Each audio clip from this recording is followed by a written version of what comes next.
workings of this bill better than almost anybody sitting here. በአሜሪካው ፕሬዝዳንት ዶናልድ ትራምፕና በቢሊዮነሩ አጋራቸው ኤሎን መስክ መካከል ያለው አለመግባባት እየተባባሰ መጥቷል።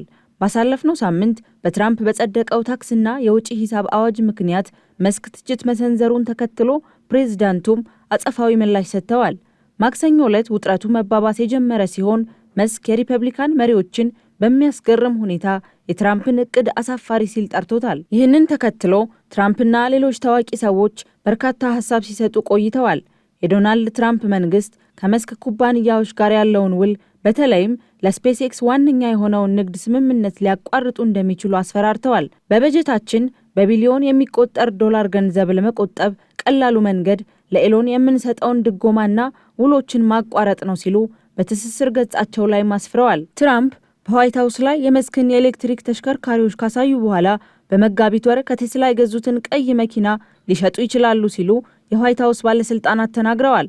ሁለቱ ያላቸው ግንኙነት የሚቋረጥ ከሆነ ቢሊዮነሩ ክስረት የሚገጥመው ይሆናል። ሐሙስ ዕለት በነበሩበት የቃላት ምልልስ ውስጥ የቴስላ ድርሻ 14 በመቶ መውረዱን ቢቢሲ ዘግቧል። በተመሳሳይ ትራምፕ አሜሪካ ወደ ዓለም አቀፉ የህዋ ማዕከል የተለያዩ መሳሪያዎችንና ጠፈርተኞችን ለማጓጓዝ አብዝታ ከምትጠቀምበት ስፔስ ኤክስ ጋር ያላት ውል እንዲቋረጥ እንደሚያደርጉ ሲዝቱ፣ እርሱ ደግሞ ትራምፕ ከስልጣን መውረድ አለባቸው ሲል ተናግሯል። መስክ ለዚህ የቃላት ጦርነት ውስጥ ውጊያ የሚጠቀመው በሚቀጥለው ዓመት በሚደረገው ምርጫ ላይ የትራምፕ ተቀናቃኞችን ለመደገፍ ሀብቱን ማፍሰስ ቢሆንም የማስክ የቃላት ጦርነት ከፕሬዝዳንቱ ጋር እስከዚህ ሳምንት ድረስ እንኳን ቴስላን ለመግዛት ያሰቡትን ተመሳሳይ የትራምፕ መራጮችን የማጥፋት አደጋ አለው። ይህ ብቻ ሳይሆን የቴስላ በራስ የሚሽከረከሩ ተሽከርካሪዎችን የመፈለግ ፍላጎት የመንግስትን ይሁንታ የሚፈልግ ሲሆን እንደ ስፔስ ኤክስ ያሉ ሌሎች የማስክ ንግዶች ደግሞ በመንግስት ኮንትራቶች የተገነቡ መሆናቸው ይበልጥ አስጊ እንዲሆን ያደርገዋል።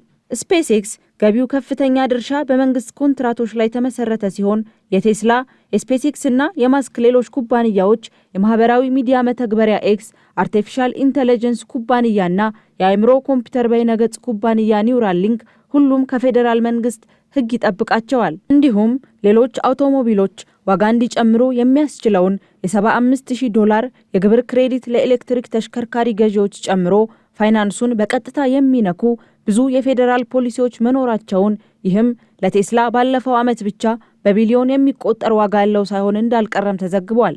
በተጨማሪም ቴስላ በ6 ዓመታት ውስጥ ከ8 ቢሊዮን ዶላር በላይ ሽያጮችን ለሌሎች አውቶሞቢሎች የፌዴራልና የግዛት ልቀት ደረጃዎችን እንዲያሟሉ ለመርዳት የቁጥጥር ክሬዲቶችን ሪፖርት አድርጓል። ትራምፕ እነዚያን መመዘኛዎች ወደ ኋላ ለመመለስና ግዛቶችን የራሳቸውን የልቀት ህጎች የማውጣት ስልጣናቸውን ለመንጠቅ መደገፋቸውን ለእነዚያ የብድር ሽያጮች ገበያውን ያጠፋል ተብሏል። የኤሎን መስክ በዶናልድ ትራምፕ ላይ ተቃውሞ ለማድረግ መወሰኑ የቀጣይ ስራዎቹ ላይ በከፍተኛ ሁኔታ ተጽዕኖ እንደሚያሳድሩ ከመጀመሪያውም እየተገለጸ ይገኛል። ቴስላ በአሜሪካ ከሚገኙ ሁለገብ አውቶሞቲቭ እና ኢነርጂ ኩባንያዎች ተቀዳሚው ሲሆን በገበያው ላይ ትልቅ ሚና በመጫወት ረገድ ውድ ዋጋ ካላቸው ኩባንያዎች አንዱ ሲሆን ከሐምሌ 2020 ጀምሮ በዓለም ላይ እጅግ ዋጋ ያለው የአውቶሞቢል ኩባንያ ሆኗል። ከጥቅምት 2021 እስከ መጋቢት 2022 ቴስላ $1 ትሪሊዮን ኩባንያ በመሆን ሰባተኛው የአሜሪካ ኩባንያ ዋጋ ላይ ደርሷል። ድርጅቱ 2024 ማገባደጃ ላይ ባወጣው መረጃ መሰረት በአመቱ $7.1 ቢሊዮን የተጣራ ገቢ ማግኘቱን አስታውቆ የነበረ ሲሆን ምናልባትም የሰሞንኛው ውዝግብ የሚቀጥል ከሆነ የድርጅቱን ገቢ ሊያወርደው እንደሚችል ይጠበቃል።